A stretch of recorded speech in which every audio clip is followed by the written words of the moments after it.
Hi friends, good morning and welcome to my channel again. Mayam ngasi ay na-share nga video si luhong mani animak Monsang tribe kini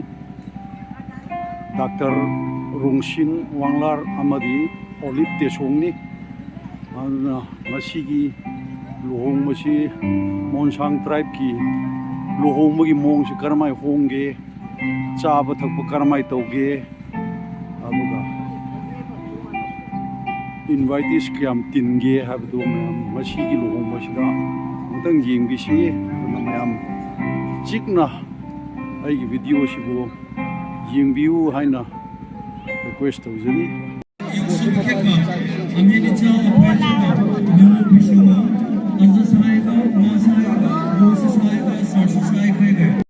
hojik half cook to hrodo another final cook thong ngai ne si ngasi gi steam rice ni kan thongi ye women society me am ja phau gi ayam mani ja phau gi khoi chan sing ni ngasi gi chana na pagi kan na steam rice lo silak ba hore kan thonge chapu om si oksani somna to chapu si yauri angang sing ka dan ngai kan oli yeng ta view ngasi gi lohong bagi chana na ba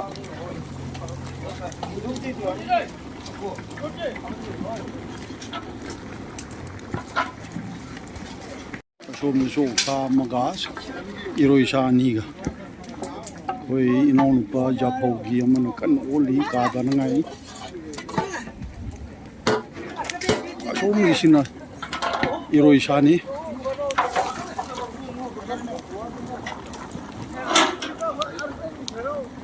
somna makbu gu masa ga mix to ni somna so masina san gi mana kong ok gi mana kong thong mani aro sino ok sa ni inau sing sina kan hon na ni ngasi gi chak si chaurang na mi lising ama chamnga rom chaga dabni invite tishan jien masi sibari me am lere thomui mafam sing si sini somna so thongi chapho chobani iroi sani ni ma khungi volunteer mayam na hoji kan honari haki manung da lohong ba hawragani groom and family ni hoji changlai se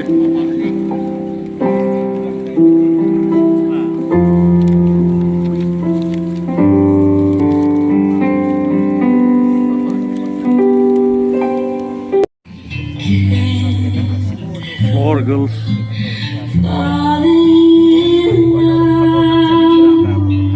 right changlai hoji family ga kona manam lam lakpa kudingma noi lekhapi ningai ge namani sinjari liba sigi invitees mayam duni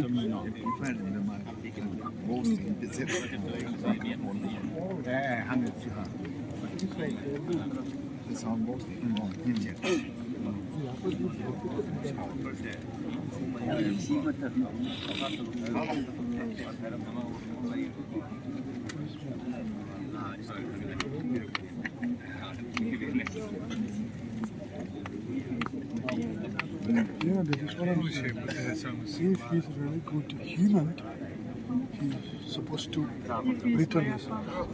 If he's Manipur. invocation prayer Reverend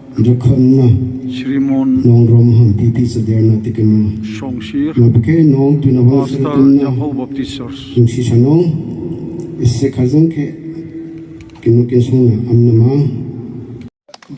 presentation piri dangne administrator ga conductor ga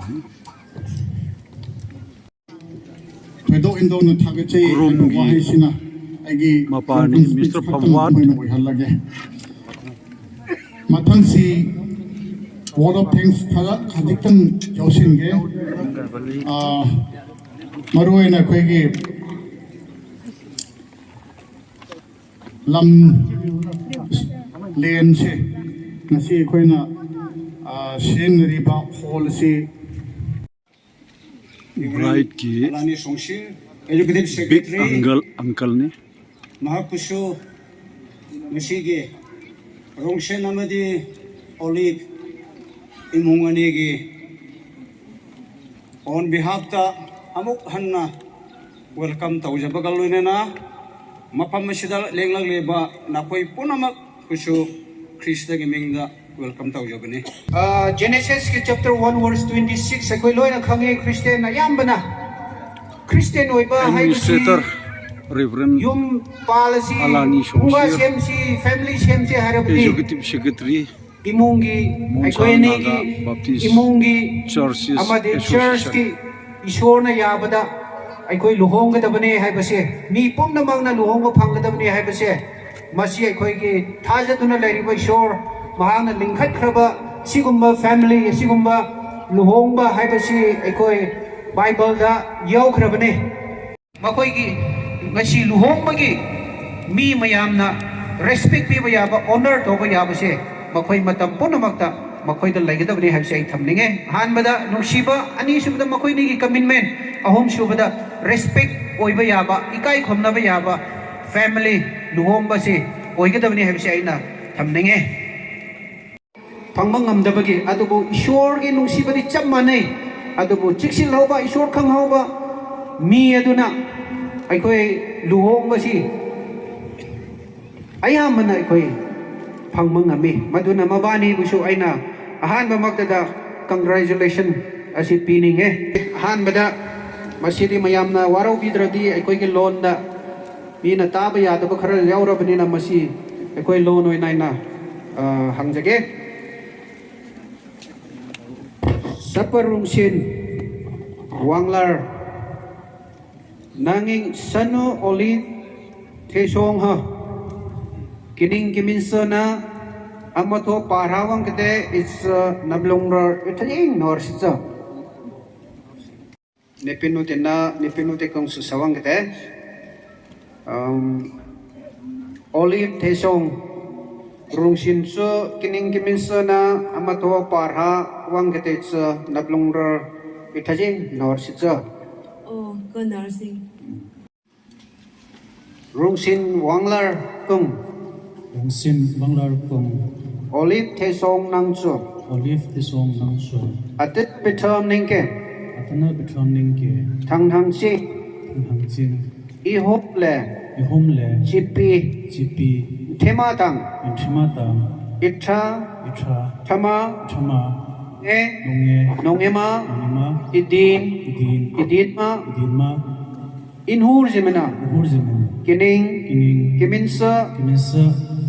Kilumhigisa Ilumiksa Tingke Inke Atina Atena Iteng Beke Inbeke Karna Karna Bukezike Kiziki Appa Apa Tanghang Tanghang Thangpa Tampa Jishu Yesu Chipi Jipi Nsong Nsong Rumhingna Kumit Kiblongrer Unga Kitong Dong Kidensana Insana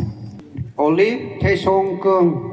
Olive Tesong Kung Ruwngsin Wanglar Nangsu Ruwngsin Wanglar Nangso Atena Bitam Ninke Tana Bitraminge Tanghanging Tangnanging Ihumle Ihumle Chipi Jipi Athematang Atramatang Itra Itra Itama Itrama Nonge Nonge Nongema Nongima Idin Idin Idinma Idinma Inhur Inhor Sajimena Sajamana Kining Kining Kiminsa Kiminsa Kifusar Kifusar Kissa Kessa Tininge Teninge Atena Atena Itheng Beke Iteng Bike Karna Karna Apa Thangnang Apatangnang Thangpa Jishu Thangpa Jesu Sipin Song Jipinsang Rumingna Rumingna Kiblongrer Kiblongror Kitong Kitrong Kidinsana Kidimsana groom na bride ring piri Ate Jena Matong Hajing Olive Jing in Ruwngsin Hingna each ama ibina pisa kurse.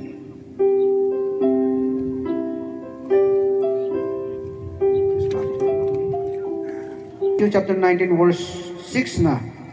kung pasaning ke. So they are no longer two but one flesh. What therefore God has joined together, let not separate. Kipang se lumisan ram sosis kung declare tu sana. Ayam ko pati sa to. Ingam ngamba sargada laiba ipai sor Prabhu Jesu Krista nahak pu ngam khai laitana thagat chari. Ngasigi dang na siem graba numit singi manungda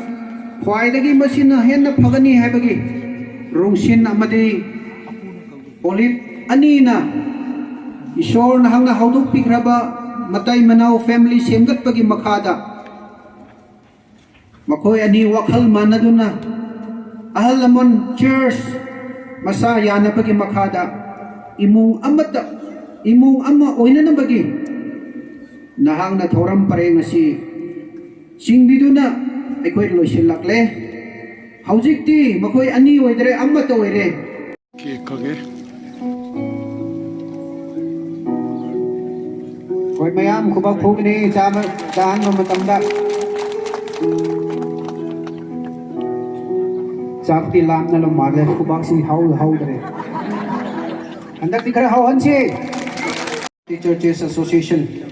affiliated to NBC and CBC9. This is to certify that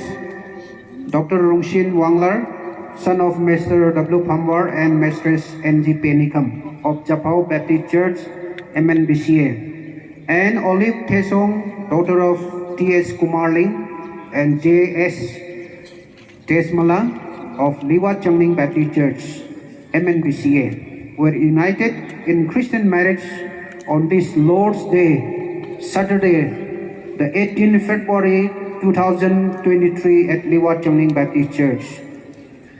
Wherefore, they are no longer two-in, but one flesh. What therefore God hath joined together, let no man put asunder. Masigi witness si imong anigi apo pamapani na oire church ki Liwa Changning Church amadi Japo Baptist Church ki pastor ani na witness waraga administrator masigi groomman bride ki signature jawre ay masi luhong bagi certificate si mo inajan.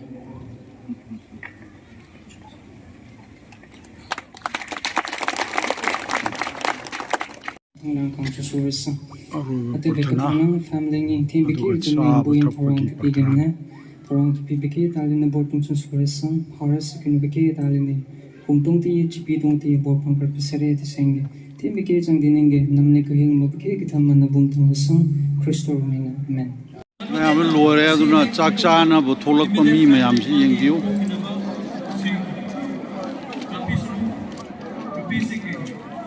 from table si ahum mari di tham male du mi di fajana yame si mo cham nga ru bi arrange to un mayam chakchari adu ki mati yame mi si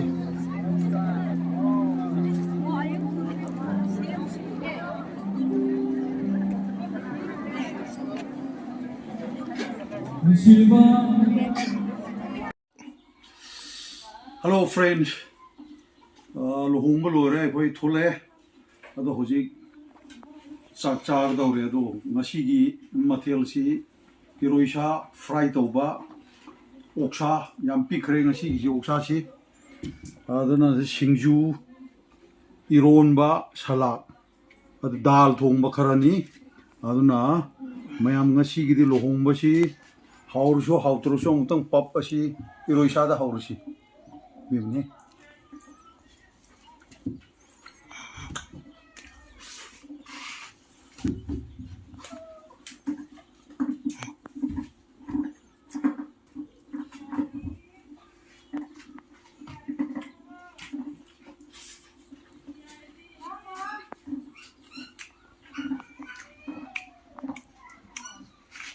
Oksha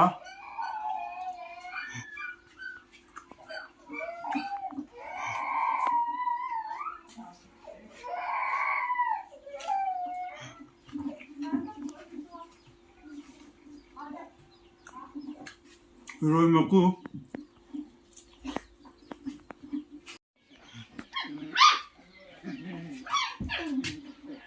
롬바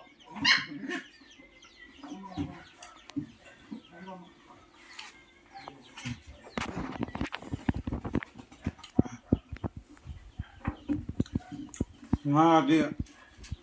lâu rồi đấy nga sẽ tàu nhã tàu quá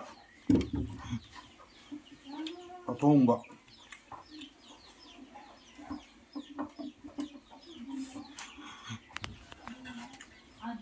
chúng ta chứng dụ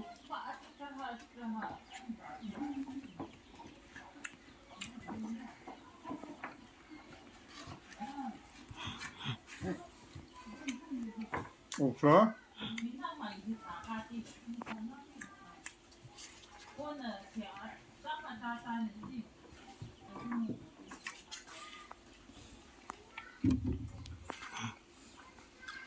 don't know.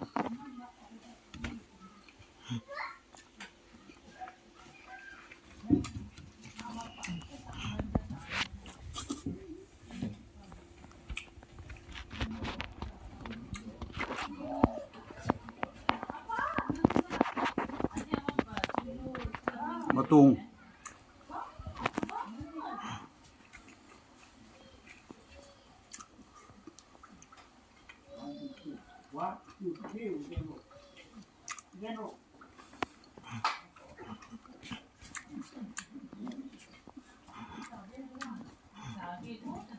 옥사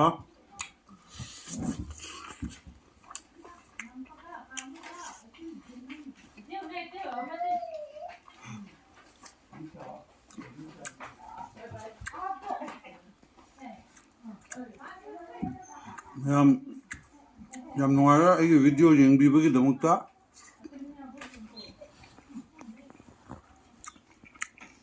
Nusibiduna